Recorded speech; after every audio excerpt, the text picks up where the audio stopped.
I need everybody to hear me. Oh boy. Just please listen to me. Listen to your friend Kyle, who's not saying this to be annoying to you, to not give you the content that you want or the stuff that you clearly want to hear. Here we go. The statement I am making has been said by the coaches, by players, everything.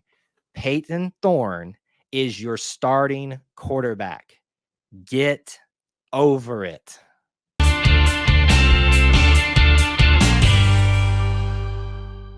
Big topic number one tonight, I want to discuss with you, Austin, football to get everybody ready to go in this offseason because everybody is itching to have real football discussions.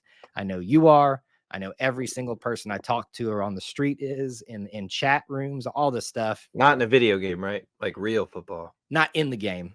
The game. But the game. They want to talk about Got the it. actual way and the team, the roster, because let's be honest, Austin.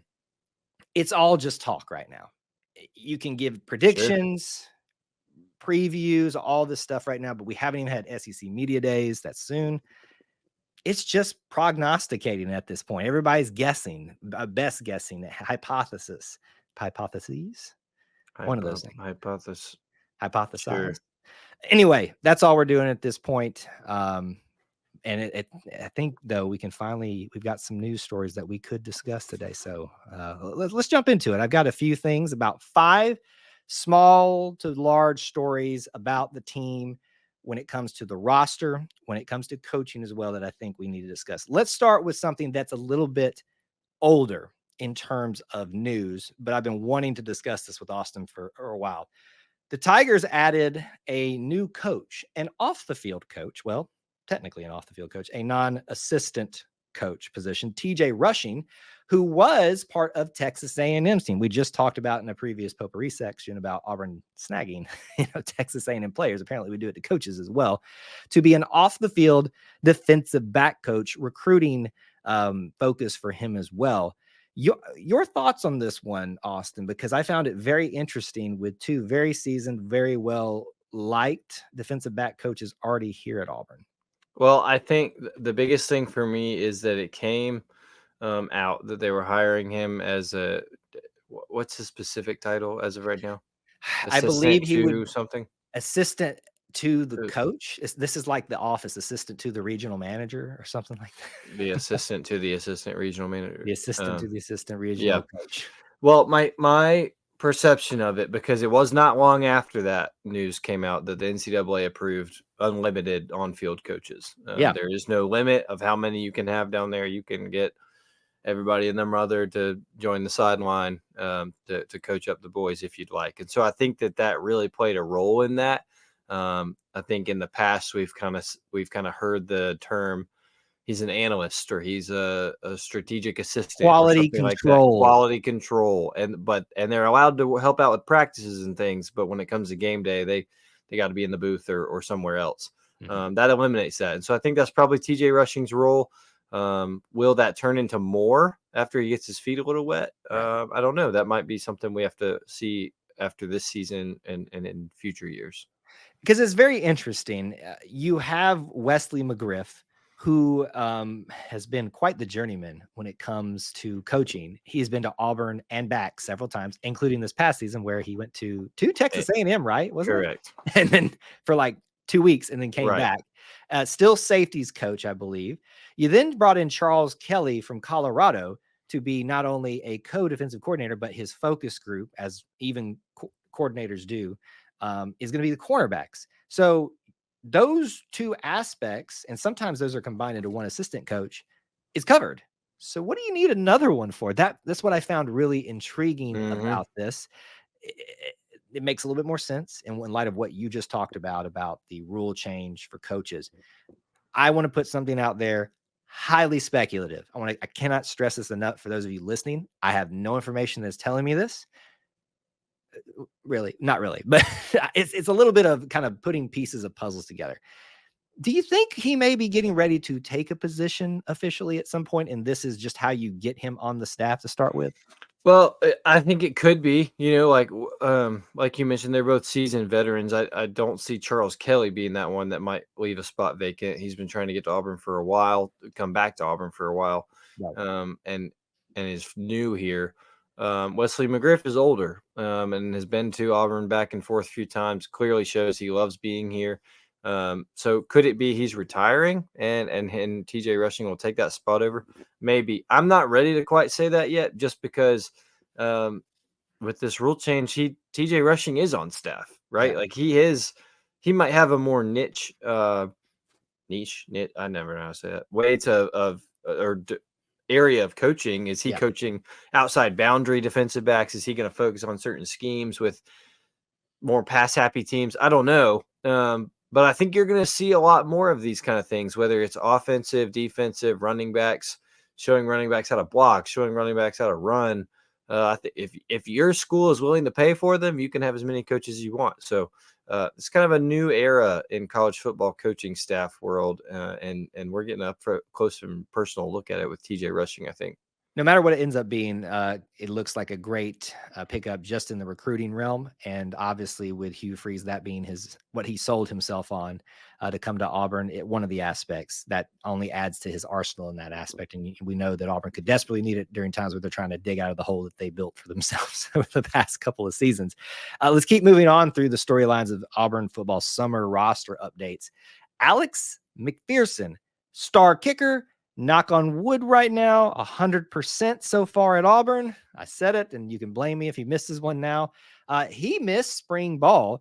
A lot of us were wondering what happened, and I don't know if this is what we're about to talk about was related to that, but he's been out for a while, and it's now been revealed with some interviews this week from Coach Hugh Freeze himself that he's been dealing with a health issue that reportedly may be more gastrointestinal in nature, dealt with some weight loss, which, can I just say it? I'll say it again. He's already a very small guy. Yep.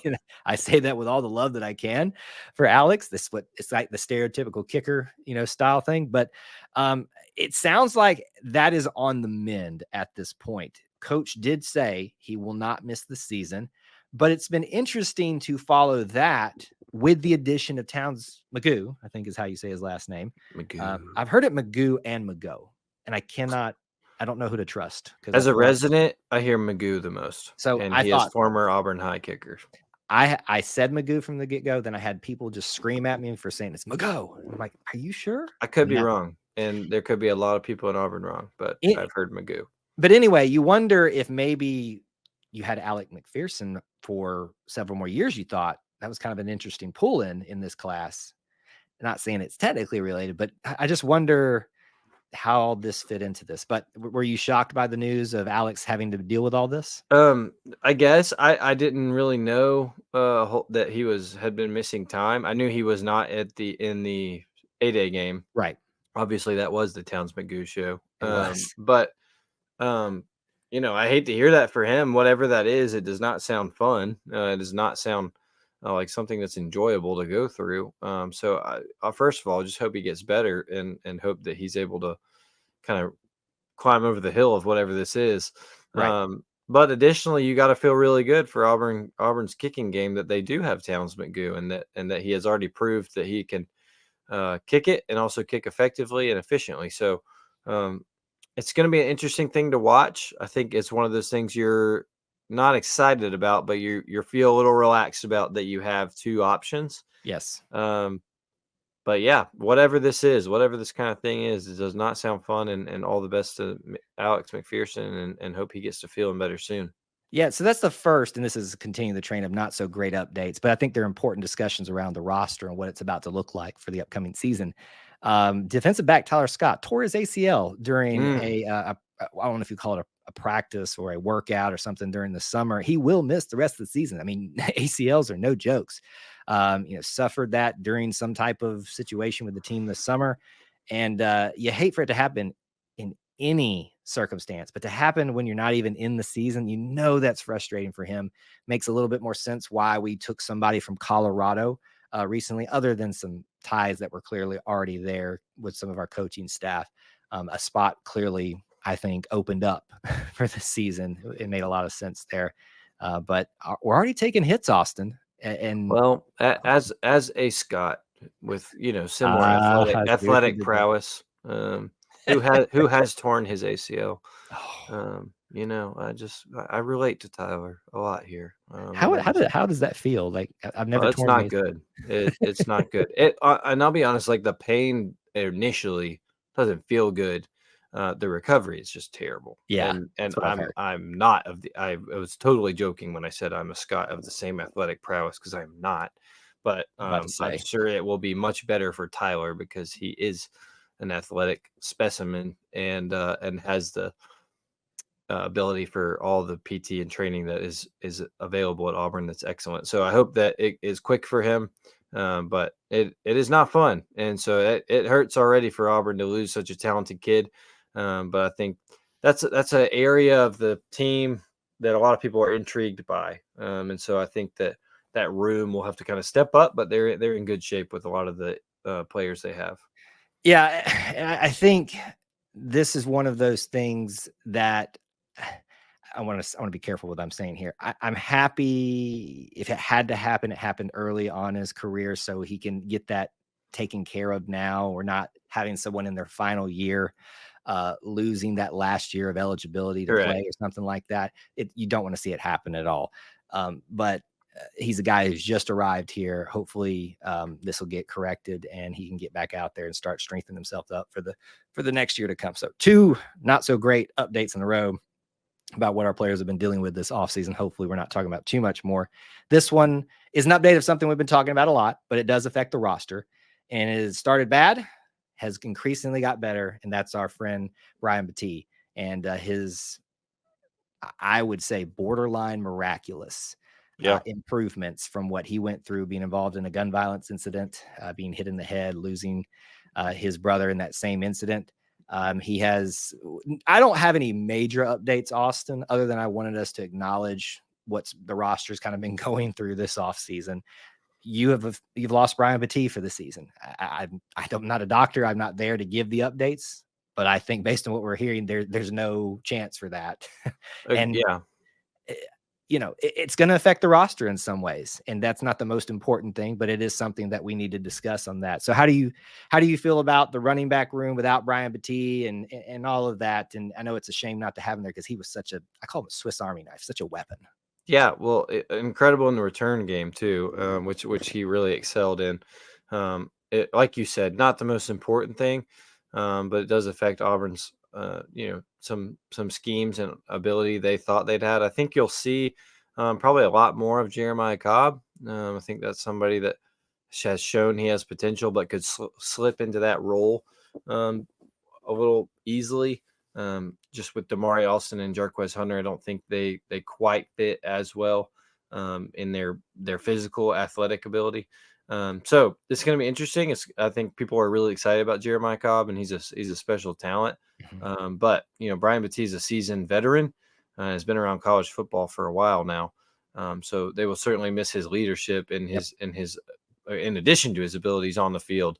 But like you said, just glad to continue to see a positive update each time. It seems like we appreciate his family being willing to share that with us, and our prayers have constantly and will continue to be with the Battie family.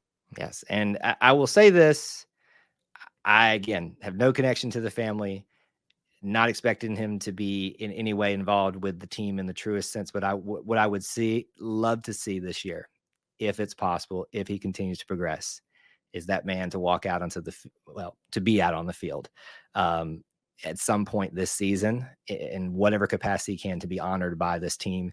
To me, that moment will be so special if it can happen. And so I hope and pray. There'll be some dust flying around the stadium. You want to talk about some dust, man? There won't be a dry eye in the entire stadium, and he will get the biggest standing ovation. He's already getting that regardless of what happens in that realm or not, because we are so happy that he's still around and still improving for us and his Auburn family, and most importantly, his family. Final quick note here about roster and discussions and stuff. I'm going to put this out there. Oh boy. Into the universe. Oh boy. And I need everybody to hear me. Oh boy. Just please listen to me. Listen to your friend Kyle, who's not saying this to be annoying to you, to not give you the content that you want or the stuff that you clearly want to hear. Here we go. the statement I am making has been said by the coaches, by players, everything. Peyton Thorne is your starting quarterback. Get over it. I mean, I'm done. I'm like so done with this topic. There is such a push for a quarterback controversy. And here, let me just say this. If it happens as we progress into fall, I'm all for it because that means we get better. And if somebody overtakes Peyton Thorne, that's what the natural progression of what happens. But folks, those of you that are wishing for him to fail, hoping, asking for what chances do you think that Walker White's going to be able to overtake Peyton Thorne? Just get on, listen to your coaches, listen to your players. They have accepted it. You need to as well. I don't need to say any more, Austin. I think it'd be wise that you don't. We might get ourselves in trouble. I